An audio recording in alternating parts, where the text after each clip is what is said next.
Welcome to Manhwa Recaps, spoilers ahead, watch out, and take care. Huge shout out, and a special thanks to my Patreon and channel members. The series starts in the late 2100s. We see Earth has turned into an apocalyptic wasteland as a man is riding on the wing of a jet in the air. He looks down saying that he found him. He jumps off, and starts to descend to the ground. We see a man running away carrying something in his hand, and he yells asking if somebody is there to help him. A monster appears before him, and one is now behind him.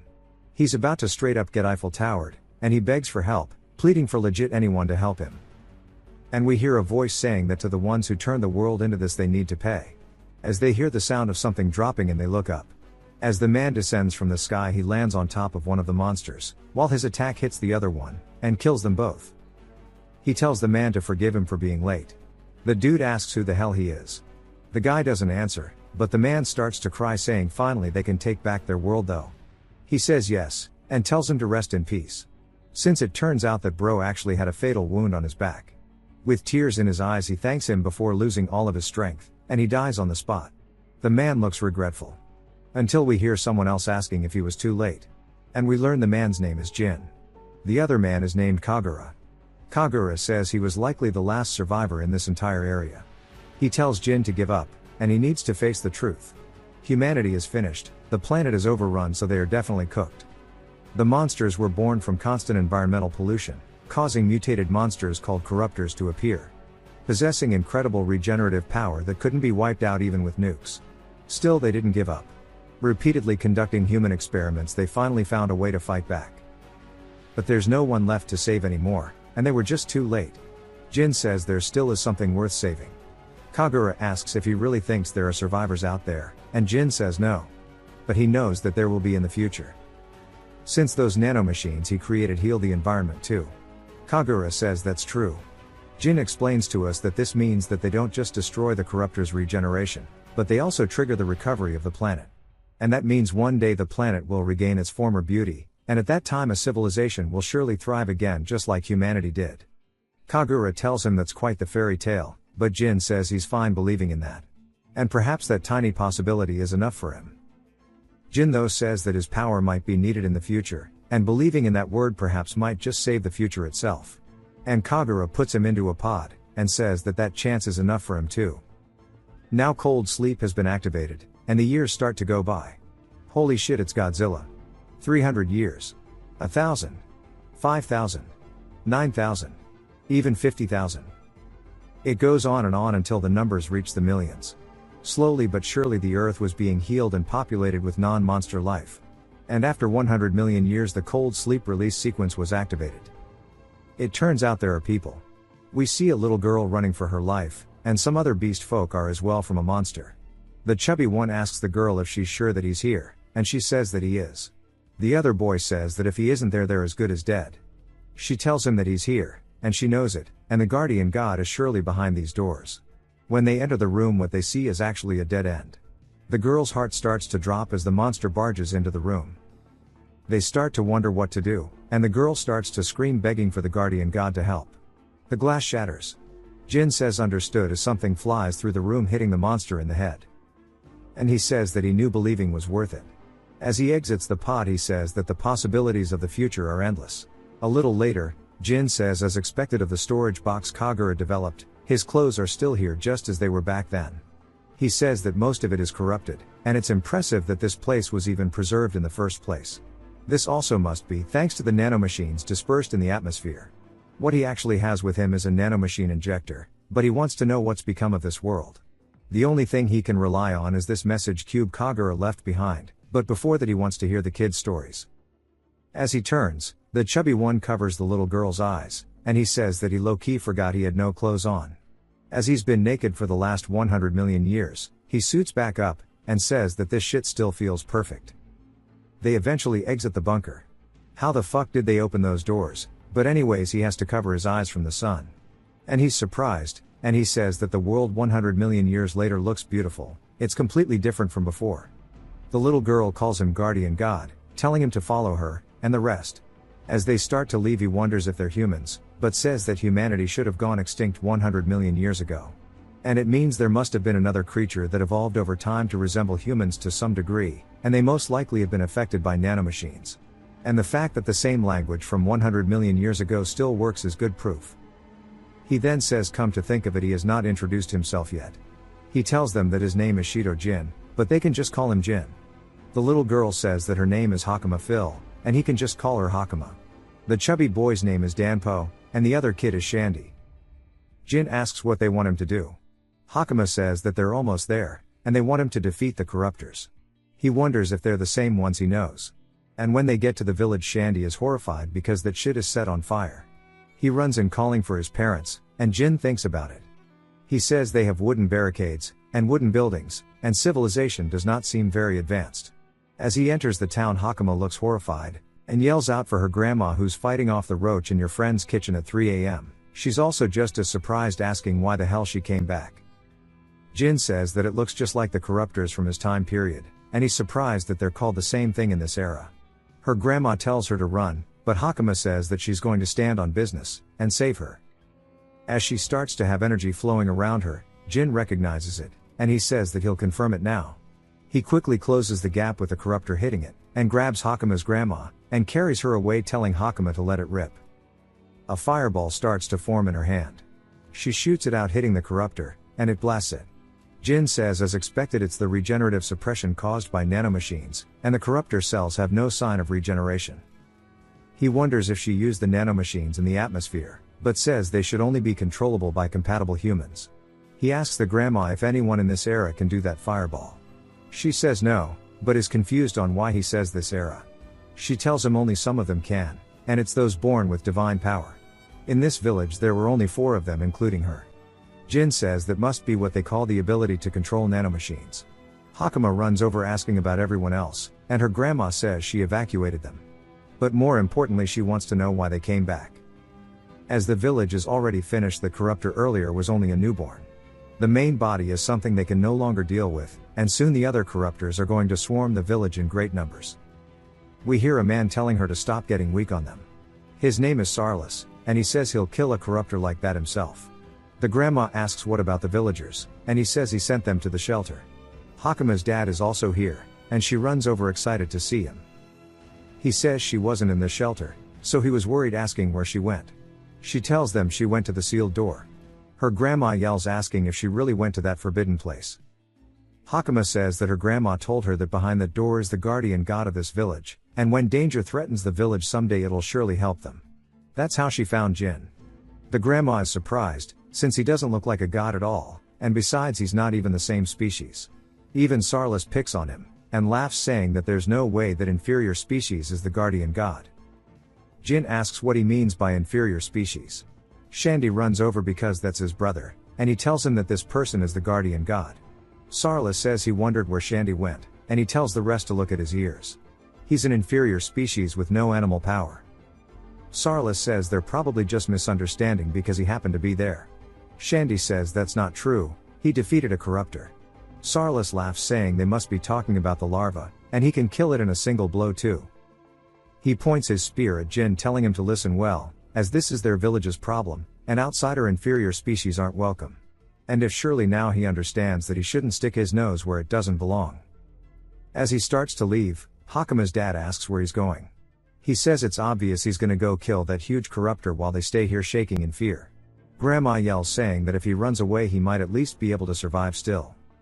Jin wonders why he's yapping so much. The grandma says she doesn't know who he is, but is glad he helped. And if he's willing he could take her son, and escort the children to the shelter, as she will follow Sarlis, and take a gamble with her life. Jin says he refuses since he has pride too, and he won't let someone call him an inferior species, then die without knowing that he's him. We see the corruptor off in the distance, in some doo-doo piss water. Sarlis calls out to it, and says that he's the one who will carry this country on its back, and he will become a holy knight. As he starts to prepare an attack with his spear, he says that an invader like this is something that he could easily take down himself. As he runs in, the corruptor raises its tentacles, giving birth to multiple little larvae who fall into the water, and leap at Sarlis. He quickly deals with the 2 of them, saying that they are in his way, and he is going to finish this with a single blow.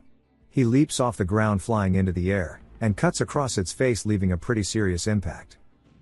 He grins thinking the fight is over as the monster begins screaming and flailing. He lands behind it, but it instantly begins to regenerate. He is surprised by this, and it comes in with its claw. He closes his eyes out of fear, but when he slowly opens them he is surprised to see Jin in front of him, who blocked the attack with a barrier. And he asks if he feels better now. Sarlis gets pissed, asking what he is doing here, as more of the little babies attack him from behind, and he has to backstep the attacks. They must have been the ones he thought he killed earlier.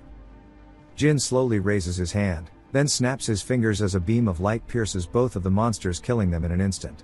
Sarlis asks what that is, and what the hell he did. We hear Danpo telling the grandma to look over, and Shandy starts calling out for his older brother. Hakuma's grandma and father are both surprised, asking what the hell just happened, as they see he is holding the monster back with a single hand. Jin says it's starting to get heavy, and they should back up for now. He grabs Sarlis and backpedals, dodging the attack. Sarlis is surprised they are so high in the air, and asks him who exactly he is. Rather, he asks him what the hell he is. Jin tells them that even if he damages the corruptors they instantly regenerate, and that's why they need nanomachines to inhibit the regeneration. Sarlis asks what a nanomachine is, and Jin says it's what they call divine power. His attack just now was good, but the wound wasn't deep enough to stop the regeneration. Sarlis realizes that he might have judged him too early, asking if he is really their guardian god. Jin says he doesn't remember becoming a god, but there is something he wanted to say. Before he called this the village's problem. Sarlis says exactly, and that's why he has to deal with it. But Jin says that's not right, as this is his problem. The monster starts flailing its tentacles, and Jin bobs and weaves between them. First, his plan is to immobilize it. As he traps the corruptor, Jin explains that these things are monsters born because they were foolish. And since he lived 100 million years ago as well, he is the one who has to settle this because they are originally his problem. Sarlis says he doesn't get what he's saying, but asks if he can really do it. Jin says he can because he is the result of countless unimaginable repetitions that carries humanity's brutal and tragic blood-stained history. He is most likely the last human on this planet. As he launches a beam attack at the corruptor, at first it doesn't do anything. The next second there is a giant light, and we see it actually starts to disintegrate the shit out of the monster. They are surprised, and Hakuma knew she was right because the attack blasts up into the sky itself, leaving their planet, and clears all of the clouds above them, some One Punch Man shit. As this is the last scientific weapon created by humanity too. Off in the distance we see a woman saying that she came to investigate the new invaders appearing near Kodama village, but she just saw something unbelievable. She wonders what that even was, or if the Knight Captain of the royal capital could even do something like that. She starts to get really excited, saying that she needs to return to the royal capital immediately. Some time later, we see Jin getting a message from Kagura, and he says that if he's listening to this he's probably no longer in this world. And he's always really wanted to say that line.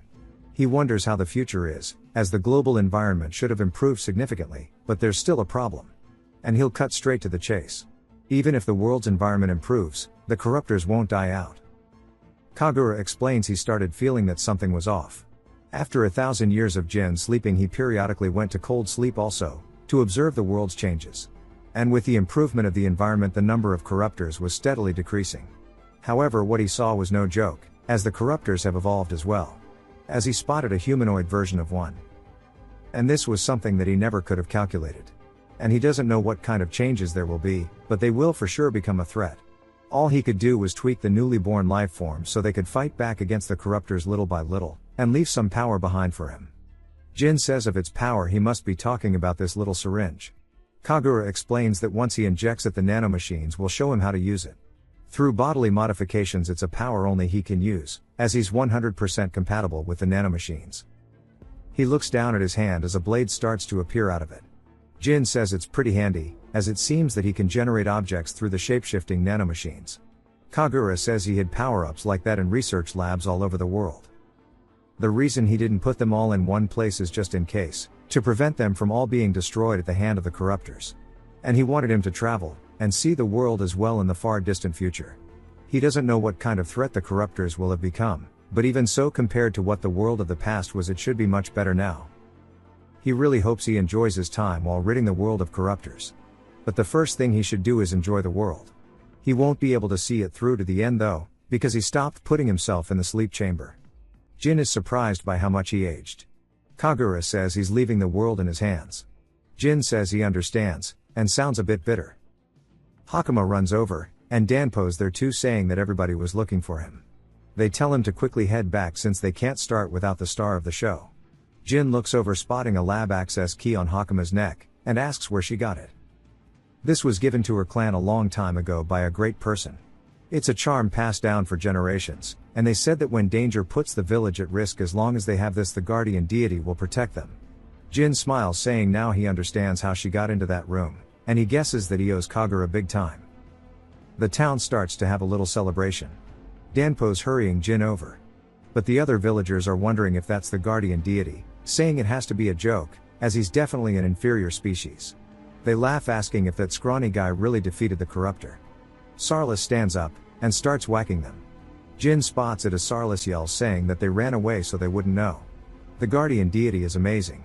Danpo and Hakama jokingly say that his personality had a complete 180. The grandmother walks over, saying that this is where he's been, and she's been looking for him. Hakama's dad's there too, and she says that once again she would like to express her gratitude on behalf of the village. Hakama's dad says that if he hadn't been there, the village would have perished, and they want to repay that debt. Jin says not to worry about it. Hakama's dad tries to tell them to let them repay him, but he says that if they insist, instead of goods he wants information. He wants to know the detailed state of this world. The grandmother says that in that case it would be best for him to head to the royal capital. She says that it's where the king who rules this country, Kermosia, resides. Because various people gather there from all over the country, they should be well informed about the state of the world as well. The people of this Kodama village also frequently visit to sell their specialty goods made from wood silkworm thread. The journey is long and rough, but since it's him, he should be fine. Jin says he doesn't know where it is though. The granny says that he can use Hakama as his guide, as she also has business in the royal capital. Jin asks what kind of business, and the granny says that he's seen it as well, since she can wield divine power. And in the royal capital there is an academy for enhancing that divine power. The next day in the village the sun rises, and Jin says that the air is really fresh, much different than the world he lived in before. And who would have thought that a day would come when he could behold such a sight? And he wishes he could have shown this to Kagura too. Shandy is holding some clothes, telling him to put this shit on because he's out here flashing the village.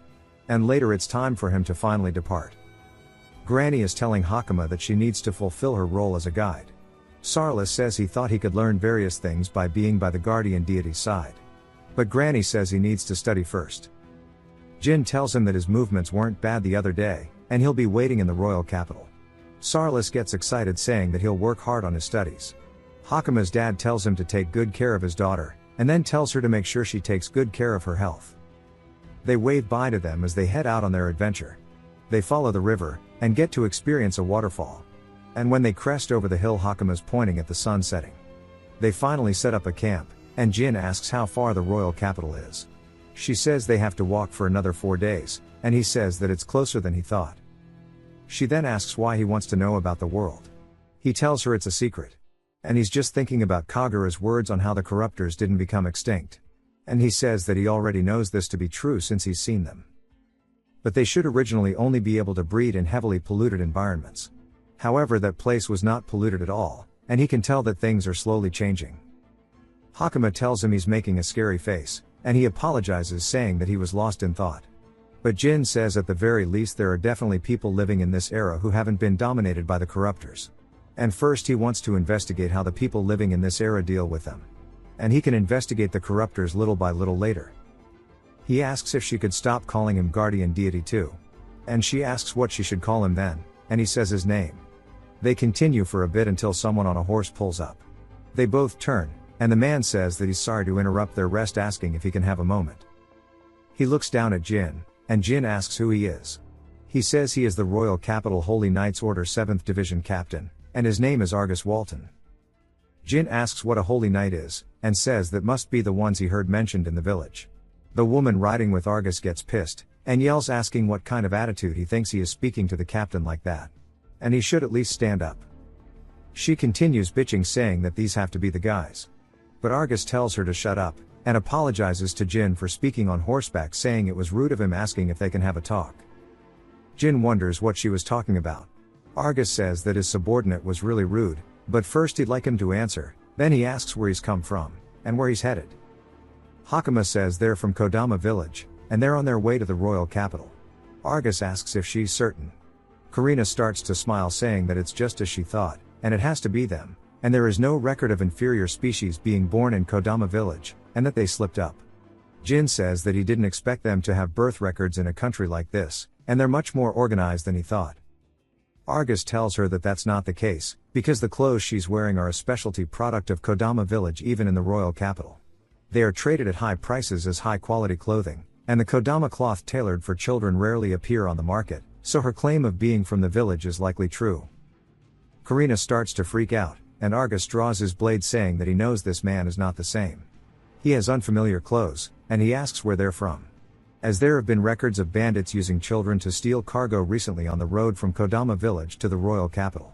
And they commit crimes while feigning harmlessness, just like they were doing just now. Hakama says that it's not them. Argus says that he's the one who'll make judgment. Hakama gets frustrated, and starts to release divine power. Argus stares at her, and then tells her not to try anything foolish. As she gets surrounded with floating swords. He says he didn't think she would possess divine power, but she seems promising. Jin says he understands now, and the holy knights are strong. Argus asks him once more where he came from, saying depending on his answer he will cut him down right here. Jin stares at him. And low-key it looks like Argus sweats a bit. Jin sighs, saying that he came from Kodama village. Karina yells, saying that's such a lie, but Argus sheathes his weapon, saying he sees. He asks Hakama if he's lying, and she says that he's actually the guardian deity of the village. Argus says he sees, and turns away. Jin asks if they're done, and Argus says they are. This is part of the job, so he hopes he can forgive his rudeness. Karina says there's no way he's letting him go, and Argus asks if he's headed to the capital. Jin says he is, and Argus says in that case they'll probably be able to meet again. If he ever runs into trouble he can come seek him out, and hopefully he can overlook this situation. He then goes to take his leave. Karina asks if he's serious, and yells, and Jin's just glad that it resolved peacefully. On their way back, Karina asks why he backed down there, as there's no doubt he was suspicious. She calls him an inferior species again. Argus thinks about it, and he says that he wonders which one of them was actually the inferior species. Karina asks what he's talking about, and the other woman finally speaks up, saying that she agrees with Argus. We learn that her name is Power. Karina asks what she's talking about, and Power asks if she really didn't notice the difference in power between them, and him. Argus says he attacked him 3 times, but each and every time he even thought about taking action he could tell that Jin would have defeated him before he could have acted. Power asks if he used his divine power, and Argus says he did, but it didn't even activate. He attacked him just like he did that girl, but the spirits didn't lend him their power. Power says it was the same for her. Karina asks what that means, and Argus says it simply means there is just a massive gap in their divine power. And someone capable of a feat like that out of all the holy knights would only be the Grand Captain. Karina gets pissed, saying she never noticed. Argus says that it's just that he was too much of an anomaly, and that she's only just joined the squad, so it's okay. They then ask Argus regarding the corruptor in Kodama village if he was the one who took it out. Argus says that is most likely the case. Karina asks if they can leave him be as it seems dangerous. Argus says he doesn't know his origins, but he didn't seem to pose a threat, so they can keep an eye on him for now. Power says more importantly they have to head back. Argus agrees, saying even though they finished the corruptor incident early they can't be away any longer. Power says she will arrange for the bandits' subjugation through the guild, and Argus says he's counting on her. He starts to think about how she called him the guardian deity of the village. Argus says that if he were to become an ally he might prove helpful for the major problems this country will face. On the next day Jin says that yesterday was pretty interesting, and he asks Hakama if all of the knights in the royal capital have that level of ability. She says that was a special case. Among the knights only the elite are gathered into the holy knights, and only the elite can become the captains. And the activation speed of his spirit magic was on a completely different level. Jin asks what she means by spirit magic, and she says it's the power to borrow the strength of spirits. It's called divine power. The techniques activated using that power are spirit magic. He says he understands, and that the nanomachines are treated as spirits, and in this era science is fantasy. But he keeps hearing the inferior species thing. And he asks Hakama about it, saying that it seems that there are all sorts of species in this era. Hakama says there are. Some have appearances close to fish, and some are close to insects. And a long time ago there were limited places where they could live. Her granny said that everyone changed into a body suitable for the regions they could live in. Jin realizes that if it was changes that made them adapt to the environment, that means people actually existed 100 million years ago, and those humans had evolved. But right now he doesn't know if it's worth thinking about, because he has more questions. He asks if that means that there are those who didn't change, and are the inferior species. She says there are. And compared to them who adapted to the environment, and changed, they were deemed inferior as their nicknames suggest. And they were treated very coldly by others. And many inferior species are sold off as slaves. Jin is surprised by this, and she says there isn't actually that much of a difference. And it's strange for them to change how they treat someone just because they're a little different, and everyone is crazy. He says that she's a surprisingly good person, and she wonders what he's talking about. Somebody wobbles out in front of them asking for help as they fall to their knees. Hakama runs over asking if they're okay. And Jin is just surprised because their ears are completely normal, and he might have found a human.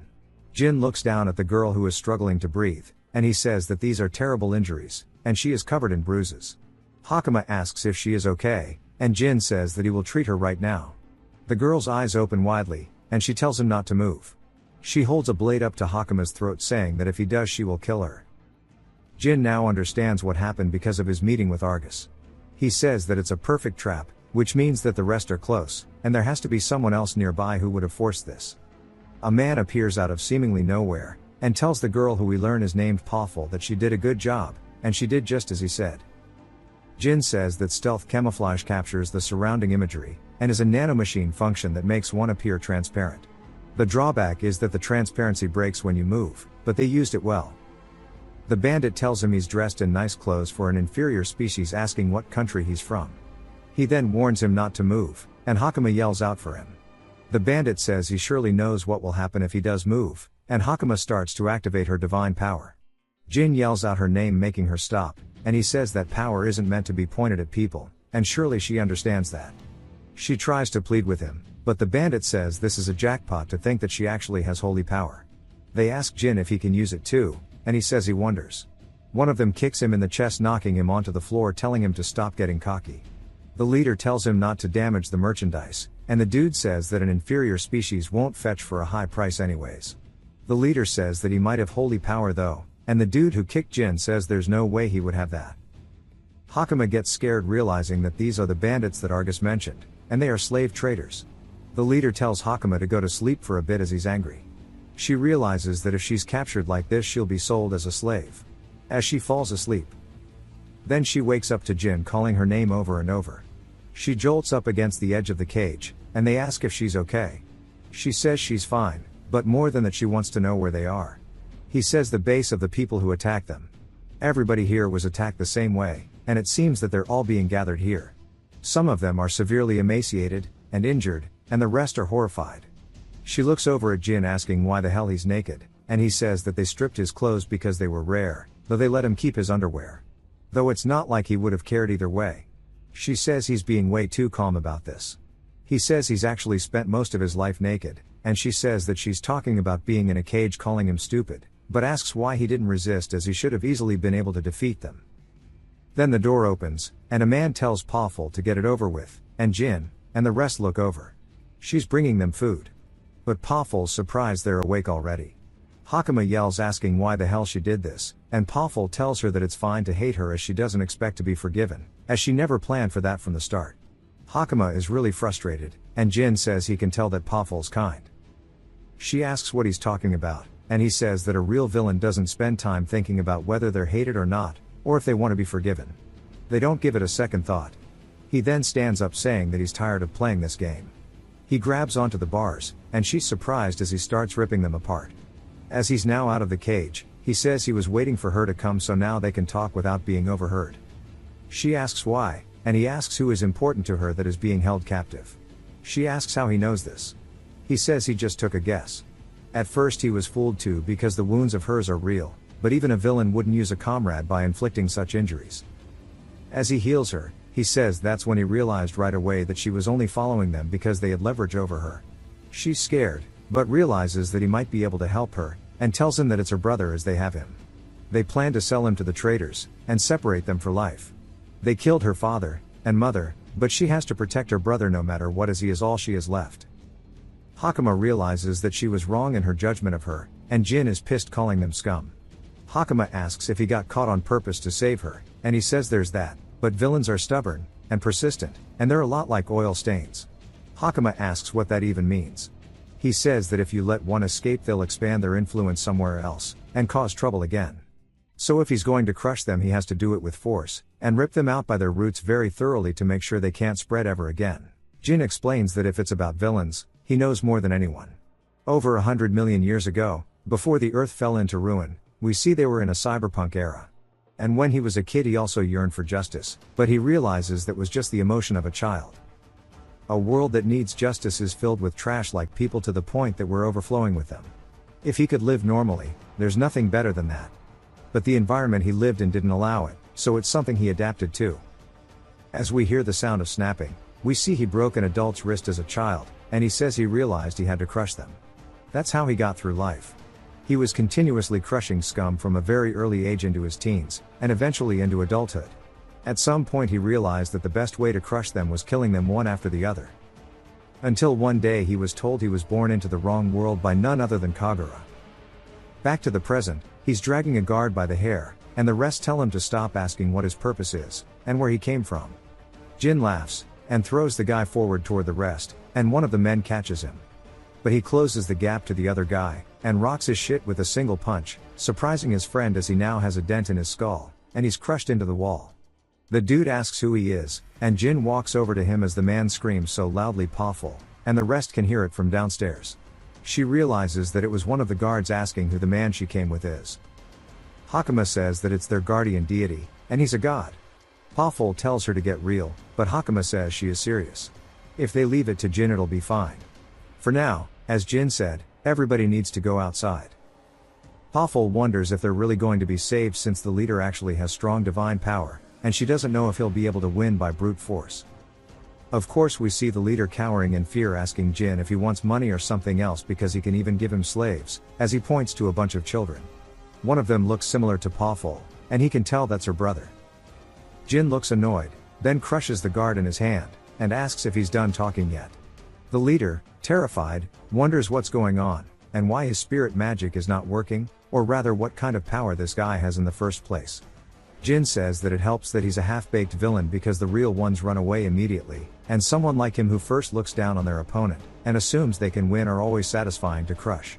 And because right when they're about to lose they start sucking up. The leader grits his teeth, and starts to make a break for it, saying he has no choice. He flicks a lever saying that it's not over yet. As the wall opens, what we see in the cage is none other than a corruptor. Jin is surprised, and the leader says that this one was specially procured at the request of a certain person.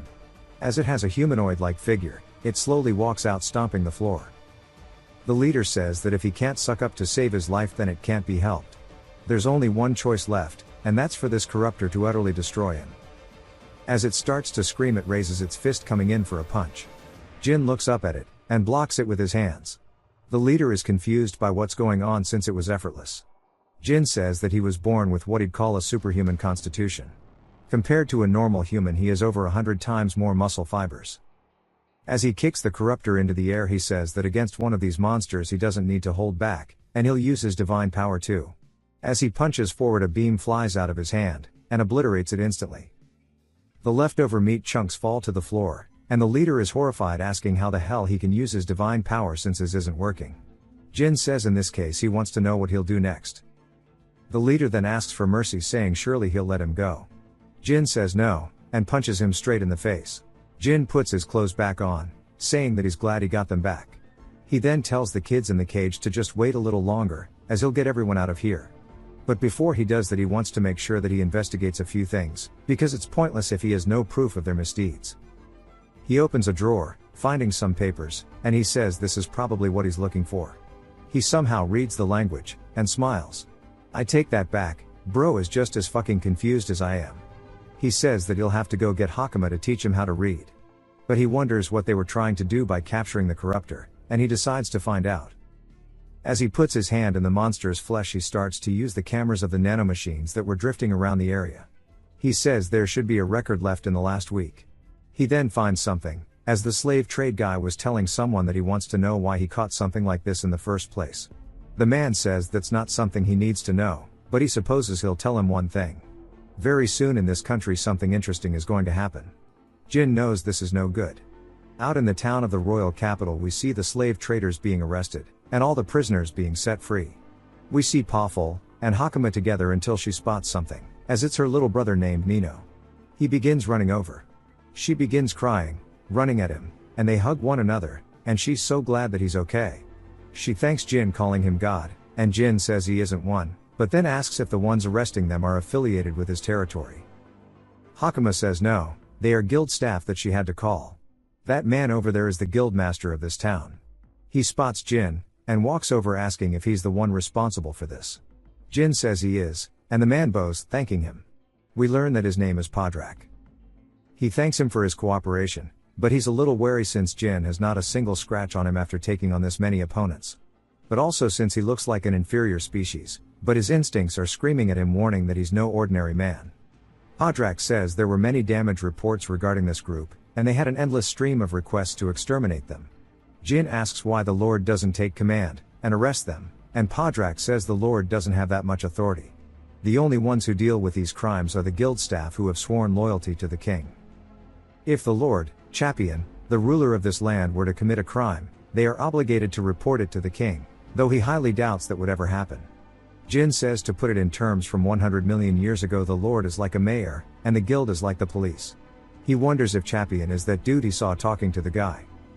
He then tells Podrak he found some documents they had hidden, and he wants to know if it's useful or not. Podrak starts to read it, and is surprised, saying that it's a list of people who conducted business with those bandits, and with this they can round them up all at once. Jin asks if the name of the lord of this land is on there, and Podrak tells him not to take his joke from earlier seriously, as of course not. Jin wonders if he's covering for him, and says there's nothing he can do about it right now, but before that there is the issue of the freed slaves. Podrak says the ones with missing persons reports, or those with identities that are known, will be escorted home, as the guild will take responsibility for them. However, for those who don't fall into either category they can't do anything. Jin recalls these two losing their parents, asking if there are any shelters nearby. Podrak says no, and they can help them find work, but since they are inferior species it will be difficult for them to find jobs. Jin sighs, saying he wants to do something to help them, but they don't have anywhere to work. He then thinks about it, saying to wait a minute. He asks if there was a place they could work, if they would do it. Pawful and her brother shake their heads, saying yes, asking what he has in mind. He says it's the perfect place, and he recalls Argus telling him that if he needs help to find him, and Jin decides to use it for this. Meanwhile at Argus' estate he finally returns home, and gets the shivers. Power asks if there is something wrong, and he says it's nothing, he just got a sudden chill. As he gets off his horse he says this is far enough, telling them that they did great on the expedition, and to get some good rest today. As he heads inside he is welcomed back by maids and butlers, and he hands his bag to one of the butlers, asking if there are any updates. They look nervous, and Argus just wants to know if something happened. The butler says he is sorry to bother him when he must be tired, but there is something. Argus says he doesn't mind, and the butler starts telling him, as we see a woman watching from upstairs, and she does not look that happy. Argus says he understands, thanking him for the report, and the butler says it's his duty. Argus says that the situation is worse than he thought. For corruptors to have appeared in the royal capital, he wonders where they got in from. Rather, he should assume that someone let them in intentionally, and in that case the most suspicious place would be the one that's full of nothing but authorized personnel, Harness Academy. Argus says he needs to find an ally right away. It's a good thing that Jin is about to seek him out. We learn it's been 3 days since their bandit subjugation, and as they're making their way to the capital, Pawful wonders if there's actually going to be any openings for her. Jin tells her not to sweat it, since she can read, write, and crunch numbers she'll find something in no time, and she should keep her chin up. She gets excited. Hakama then says that she can see the capital just up ahead. When they get to the edge of the cliff, Jin is surprised by how beautiful it is, seeing that it's way larger than the last town they were in. The kids look excited, and Hakama explains that it runs on imports, so everything under the sun ends up here, and that includes the specialty fabric from Kodama village. Jin says he does recall that being mentioned before, but he finds it fascinating, saying that it's a real melting pot of races and cultures, and he can see how uniquely this place has evolved. The streets are spotless, and the law and order seems solid enough that kids can run around with no fear. But he knows that it's not all roses, because when he looks over he can tell that bad deeds are still being done, but he guesses that's the baggage that comes with any era. He then asks Hakama when the academy's entrance exam is, and she says it's next week. We also spot the girl from Argus' house nearby, and she overhears this. She looks at them wondering if they're trying to enroll in Harnisk Academy, and finds it infuriating that half-breeds are coveting a place like that. That night they head to an inn, and the kids jump onto the bed getting excited. Jin says they must be happy to finally have a real bed to sleep in again. Hakama says that she is, and she starts kicking her feet. Jin says that now they've made it to the capital in one piece, which is real. There are more pressing matters. While they have some money that they got from the bandit subjugation, it's not going to last them forever, and he needs to get the kids settled into some work too. Tracking down Argus would be the shortcut, but without an inn he won't get past the front door. He then thinks about it, wondering if he should dig into the corruptors of this era first, as there are already people trying to weaponize them for their own dirty work. He understands just how much of a problem corruptors are, so he can't turn a blind eye to it, because he doesn't want to let history repeat itself and watch this world fall into ruin a second time. So he asks Hakama what people do when they want to look something up. She says they either seek out a teacher, or hit the books, but they are pricey, and back in Kodama village they all chipped in to share them. But the capital here has a library, and he can do his own digging there. Jin thinks about it, saying that's handy, and he'll make good use of it. He might even find a lead on the research facility Kagura left behind. What point is a library if your ass can't read? When they get there the receptionist says she's afraid that's out of the question, and she can't let them in. These books are national treasures, and entry isn't a free-for-all. It's strictly for students vetted by the academy, faculty, staff, and local nobility. Jin says he sees, but it's not like he would have been able to do anything inside either. Hakama brings up the fact that he can't read, so what the fuck was the point? He just smiles like a dumbass, saying that he low-key forgot, though we do learn that he has been picking up the alphabet lately, though he's nowhere close to being able to read yet. He sighs, wondering what to do now, until two people appear behind them saying that this is the group they were tasked to take care of.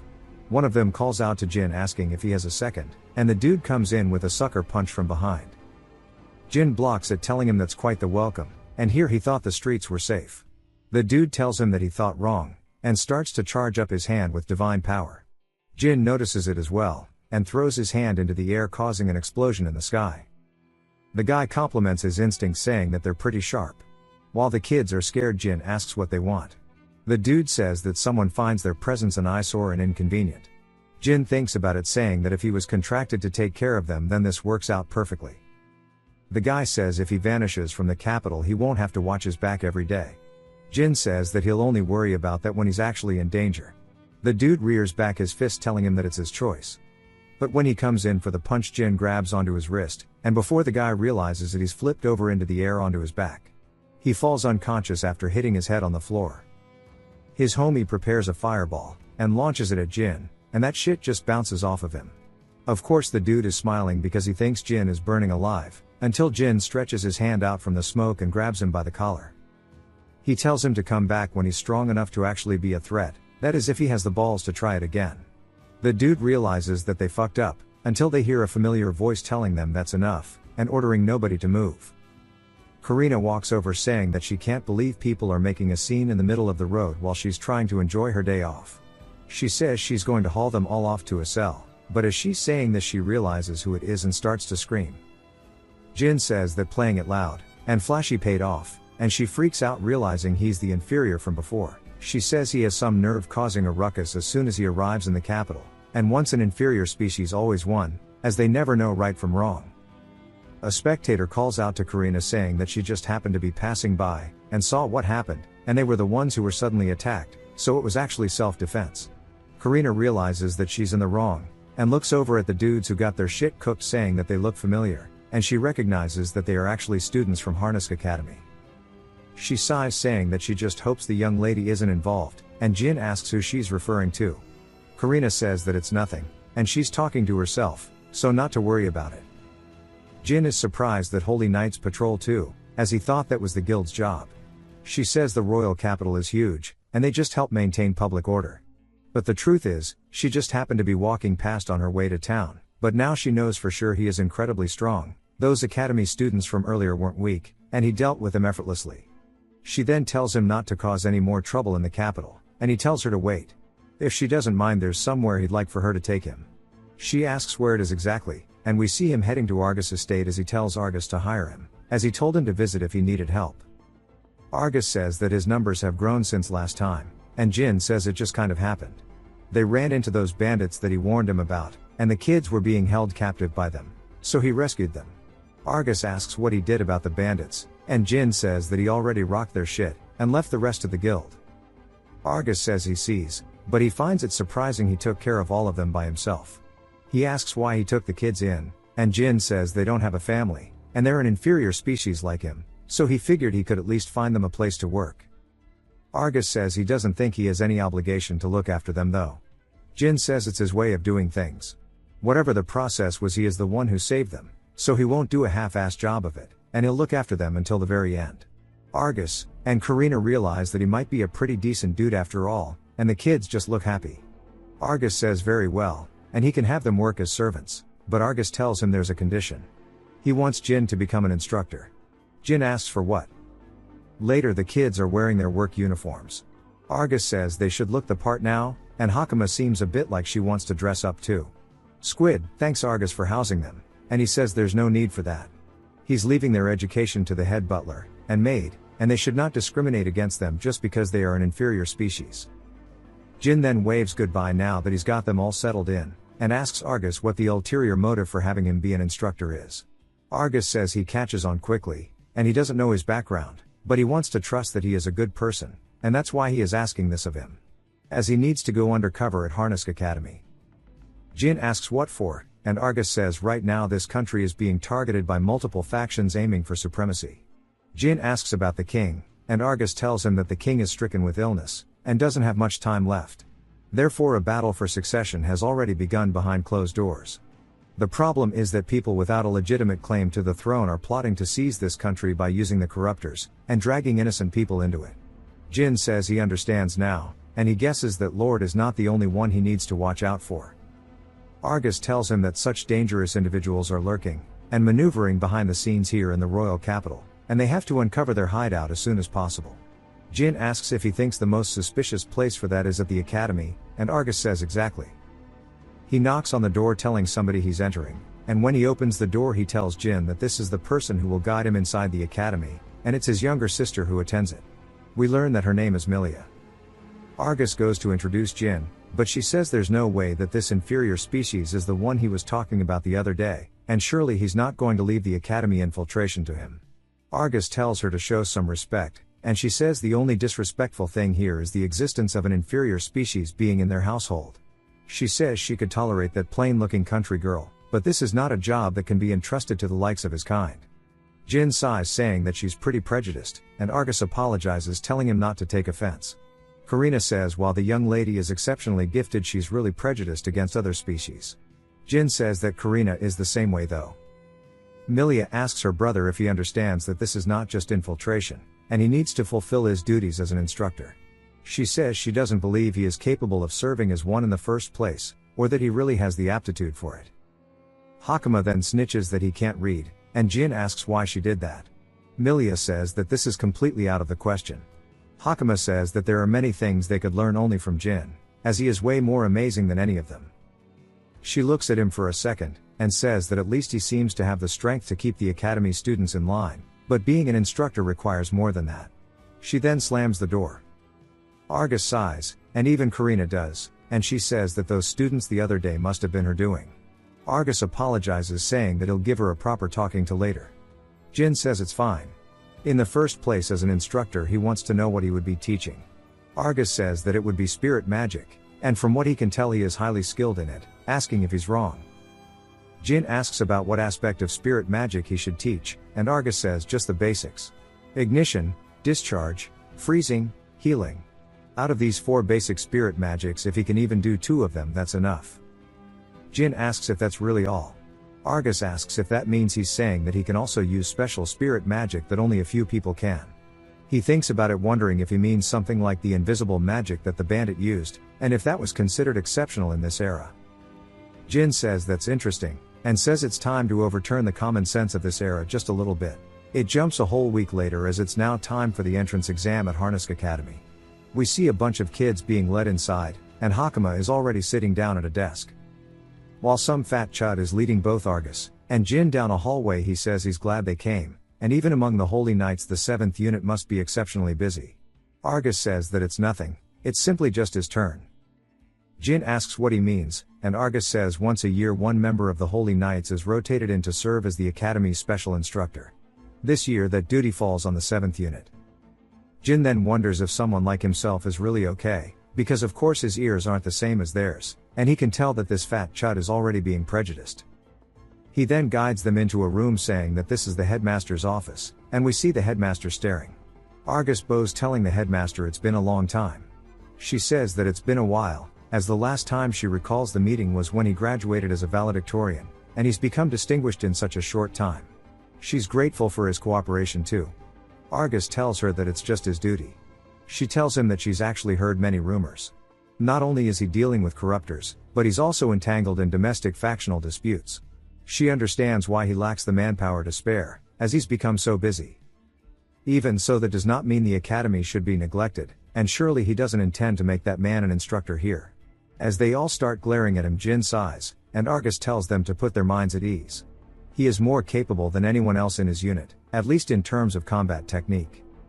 She says that if he says so then it's probably the truth, and she asks if they're really about to do this. Some dude with a massive schnoz tells her that he objects. In this sacred academy of tradition it is unprecedented for an inferior species to be allowed to teach. Such a duty is not a position for the likes of someone like him, asking if she's really intending to bring shame upon them. We learn that the dude with the massive schnoz is named Gita, and the fat chud is named Ludman. She asks what he thinks, and Ludman says he agrees with him. The academy is home to many students of noble birth, and if an inferior species were to teach there would undoubtedly be backlash from both the students and the instructors. The headmaster says that it seems to be the case, and emotionally she feels the same, but she wants to hear their side of the matter as well. Jin steps up, and bows saying he's sorry for his late introduction. He has come from Kodama village, and he introduces himself to her. She says that even though he was mocked he remains really composed, and he says he understands her concerns. However, he has a single question. He asks if he's unfit to be an instructor solely based on his species, or if it's because he lacks the ability. She says it's obviously the former, and if one has ability nothing else matters, asking if he can prove that he is what it takes. Argus says in that case they should put it to the test. They take him out to the magic practice field of the academy, and Captain Schnoz says that since today is for the entrance exams there are almost no students around, and at least he will be spared any public embarrassment. Jin just wonders how long this dude's nose is. The headmaster says the rules are simple. They will fight only using spirit magic. Since he is meant to be a spirit magic instructor, seeing his actual strength is the best way. Other students wonder what's going on, and we see Milia watching while the students gossip about the fight. Jin sighs, saying this is all pointless, and the headmaster says that she just wants to see how much an inferior species can do. Argus is a little nervous, saying that this is actually the first time he's going to see him fight. The physical abilities of an inferior species are low, and even if they possess divine power they can only manifest a trivial amount of strength. He hopes his assessment was not incorrect. Schnoz asks if he's prepared, and starts to laugh, saying that he'll take the first strike. He sends a massive fireball straight towards Jin. Jin dodges underneath, and the students are impressed by his magic. Schnoz says this is good since some of the students are still watching. Schnoz then prepares lightning this time, and sends 5 attacks toward Jin. Jin flips in the air, getting out of them. Schnoz says that it seems all he can do is flee, and it's typical of his species. He may not have become a holy knight, but he is also a man who graduated as the academy's valedictorian. He sends in another fireball, but this one is much faster than the last. Jin sighs, saying that this power was not meant to be turned against people, but it can't be helped. He stretches his hand out, and starts preparing his own divine power, saying that he'll show them a little of what he can do. The air begins to crackle with a distinct black lightning effect, and a barrier forms around Schnoz. It starts to pressure him into the ground. Damn, I wish that was his nose instead of his chin. The headmaster and Lord Fatass are both surprised, and even Argus is stunned. Milia realizes that she might have made a mistake in her judgment. While Schnoz is sitting there trying to figure out what's going on, Jin says he simply manipulated the gravity around him slightly, asking if this is a spirit magic he's unfamiliar with. It seems there is much for him to teach at this academy, not only to the students, but also to the professors. As he continues increasing the gravity on him, he snaps his finger, and instantly releases it. Schnoz asks what the hell he just did, and Jin says it was spirit magic. Schna says he's never heard of spirit magic like that before, and he must have used some underhanded trick. As he continues barking at him, the head instructor says that this settles it. Argus says it indeed does, and the other students are just surprised, wondering what just happened. Even Milia says that was definitely a special type of spirit magic, but how? Because unlike them who evolved after receiving the blessing of spirits, the divine power of inferior species should be practically non-existent. She starts to wonder just who exactly Jin is, while Schnoz is still barking at him. A whole week later, the headmaster says that this academy teaches academic subjects as well, but its true purpose is to train warriors who will defeat the corruptors, and those who cannot keep up will be forced to leave this academy without mercy. But if you graduate from here, joining the Holy Knights won't be just a dream, and everything depends on your ability. Some of the students are talking about how there are a lot of freshmen, and most of them seem to be commoners. However, Milia is sidetracked. Then a man calls out for her. We learn his name is Reyes. He says it's rare for her to show up at the entrance ceremony, and he thought she wasn't interested in other people. She says that he's the same though, and he says that if there's some famous noble among the freshmen, they'd still want to get friendly with them. He then spots something, asking why an inferior species is sitting in the instructor seats. She tells him it's because he is an instructor. He asks if she's serious. She then asks based on his perspective what he thinks about that man. Reyes says that even if she asks that he's just an inferior species. She says that's exactly what she thought too. Jin spots her, then he looks around the room saying that the academy is huge, and investigating it will take time. Even so, he can feel the gazes of every student. He needs to erase this inferior species image they have, and at this rate he's going to stand out far too much. Instead of investigating, he's going to look like the most suspicious person in the academy, and he needs to earn their recognition. It's now time for the first class of this year. Schna says that they will resume the spirit magic lectures starting today, and they need to make sure they don't get overtaken by the freshmen, and not let their guards down. Though for the elite class students this warning might not be necessary is what he'd like to say, but there are way fewer people today, and he asks if they have any motivation. Milia is there too. Schna says he's just glad there aren't many people here, saying it's because they don't want to listen to an inferior species talk after all. He's the one handling today's lecture, and he made sure to spread the word beforehand. Schnoz then tells him to introduce himself. Jin says as they've heard his name is Jin, and regarding spirit magic he'll be teaching them for a while, and he looks forward to working with them. Reyes asks if he can handle the job, and Jin says that's for him to decide. If he thinks it has no value, he doesn't have to attend the class. Reyes says that's really easy. Jin says there's one thing he wants them to follow though. They cannot use this power against people. Spirit magic has the power to hinder the incredible regenerative abilities of the corruptors, however this regenerative inhibition does not activate against the human body. It will simply result in injury. If they want to know why, it's because this power was created to defeat the corruptors, so they cannot misuse it. One of the students laugh, asking if he's stupid, saying power is power. He came to see what kind of lecture an inferior species would give, and he's just telling them not to even use their magic. He's just a powerless person to begin with who doesn't want to be compared to them. All the students start mocking him except for Milia and Reyes. Jin waits a second, and then sighs, saying that if they think he has no power, then try it. The student asks what he means. Jin says he should fire his strongest power at him right now, and if he manages to injure him with it, he promises he won't show up ever again. The student laughs, telling him not to regret it, because it's too late to back down now. As he starts to summon a giant lightning spear. Schnoz tells him to stop, as he's going to get hit too. The dude readies his magic, and yeets it across the class straight towards Jin. It explodes, spreading a massive amount of dust. The student thinks he's won until we see the dagger made out of nanomachines fly out of the smoke, cutting some of his hair off, and piercing the wall behind him. The student looks at it horrified, and Jin says that if he had intended to, that attack would have killed him right there, and judging people by appearances alone can be fatal. Reyes asks what the hell that was. Jin says that they called him an inferior species because they must think he's inferior, but since he's stronger than them, he wants to know what they're going to call him now. He'll give them the answer. It's none other than teacher. Jin then asks the student who attacked him if he knows the conditions to activate spirit magic. The guy doesn't say anything, and Jin reminds him that he attacked him, telling him to answer. The student says that it's just about visualization. You raise your divine power, picture the force you want, project it into the spirits, and manifest it, as that's the basics. Jin tells him that visualization is important, but that's not the condition to activate it. Spirits, or rather nanomachines, just receive a specific wavelength, and only then can they unleash their power. The kid asks what a wavelength is, and Jin says that there are 8 fundamental wavelengths. Fire, lightning, wind, freezing, and they should know up to this point. But in addition to these there's gravity manipulation, light intensity manipulation, atmospheric pressure manipulation, and the thing he showed earlier, space projection. These are the basics used to apply spirit magic. Schnoz is freaking the fuck out asking if he can use 8 types of spirit magic. Jin says like how he turned the discharge into a spear, and threw it at him earlier, the visualization is key. And now it's time for them to begin the lesson. After class ends he's walking down the academy, and says he needs to investigate the academy. But students are walking around everywhere he goes, and he can't find anything suspicious. He needs to find a place where students aren't allowed, because he's the only thing that looks sus right now. He spots Milia, and when he looks over he meets eyes with her. She asks who he really is as he walks past her. He asks if she still thinks he's just an inferior species. She says that she'll admit he's not normal, as there's no way an inferior species could handle all types of spirit magic.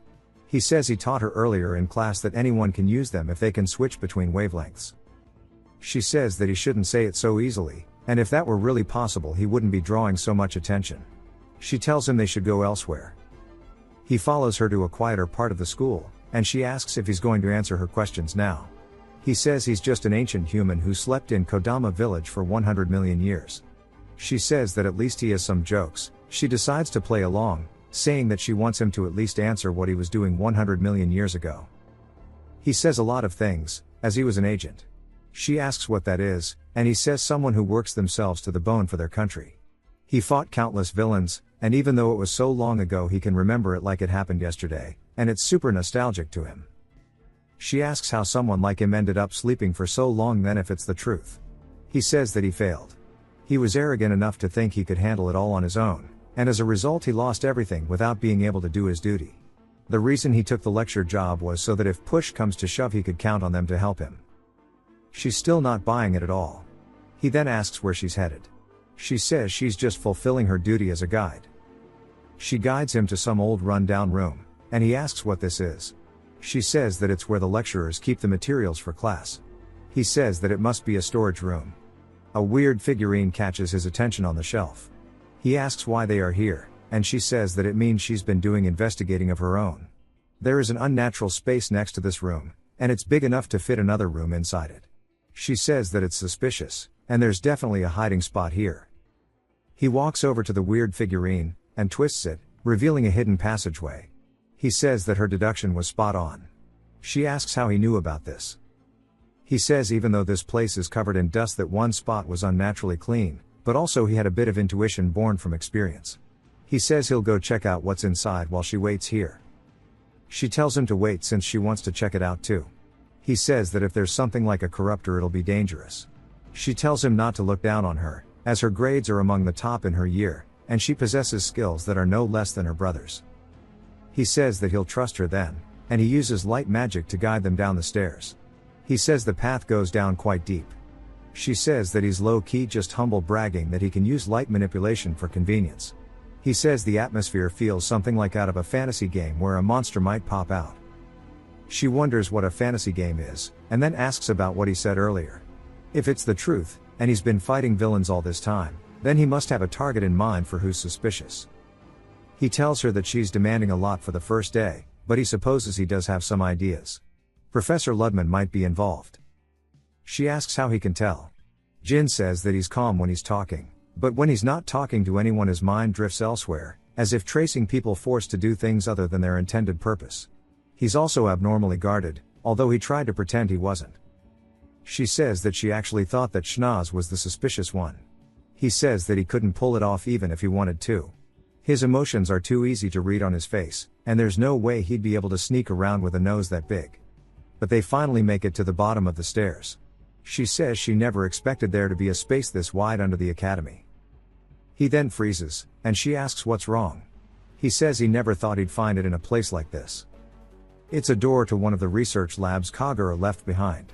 If you've watched till the end, comment, Graves, to let me know. Huge shout out, and a special thanks to my Patreon and channel members. Subscribe for more videos like this, leave a like or a comment to help the channel out. Thanks for watching.